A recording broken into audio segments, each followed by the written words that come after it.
Riya I love you. कहाँ हो गया रिया? ए तोर 2 रुपया के फूल और 10 रुपया के गिफ्ट आज तोर औकात दिखा दिस। रिया गिफ्ट दे वाला के औकात नहीं देखे जाए, दिल देखे जाते हैं। यही तोर सोच मोर सपना ला पूरा नहीं कर सक। आज लेते अपन रास्ता, मैं अपन रास्ता। रिया रुक जा, रिया रुक जा। माया के जहर पियाए गोरी करके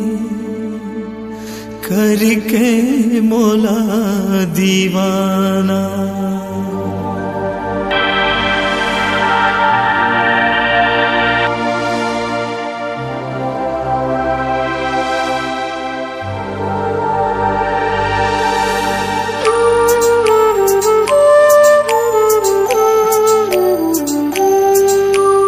माया के जहर पियाए गोरी करके मोला दीवाना। माया के जहर पियाए गोरी करके मोला दीवाना।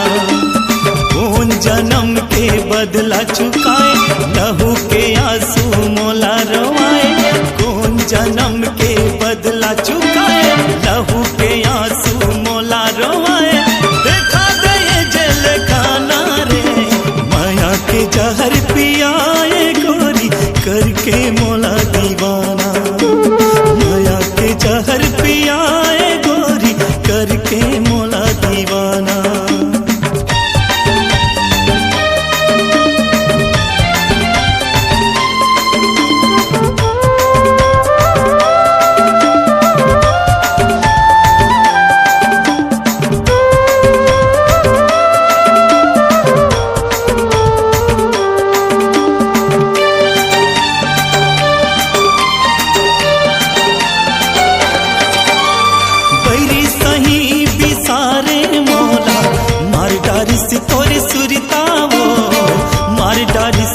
सुरता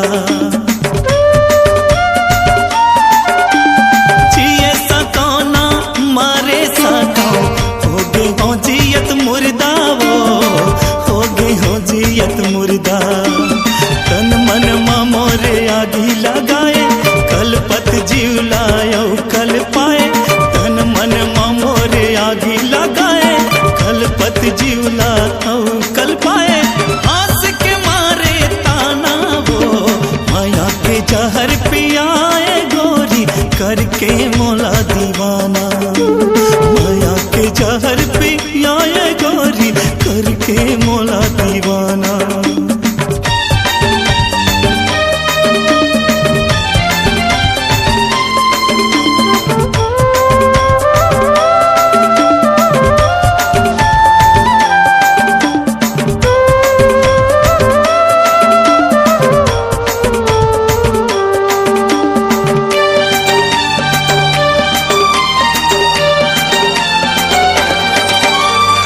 मर जाऊं तोर खुशी के खातिर नहीं देवो दोस्त तोला वो नहीं देवो दोस्त तोला। काहे है कसुर थोरकिन बता दे मारे के पहली मोला वो मारे के पहली मोला। बिना नियाओं के फांसी चढ़ाए कैसे गोरी तय कानून बनाए। बिना नियाओं के फांसी चढ़ाए कैसे गोरी तय कानून बनाए। तोर संग हो गए जमाना वो माया के जहर पियाए गोरी करके मोला दीवाना। माया के जहर पियाए गोरी करके मोला दीवाना। कौन जन्म के बदला चुकाए लहू के आंसू मोला रवाए। कौन जन्म के बदला चुकाए लहू के आंसू मोला रवाए। देखा दिए जेल खाना हो माया के जहर पियाए गोरी करके मोला दीवाना। माया के जहर पियाए गोरी करके मोला दीवाना। माया के जहर पियाए गोरी करके मोला दीवाना। माया के जहर पियाए गोरी करके मोला दीवाना। माया के जहर पियाए गोरी करके बदला चुकाए, लहू के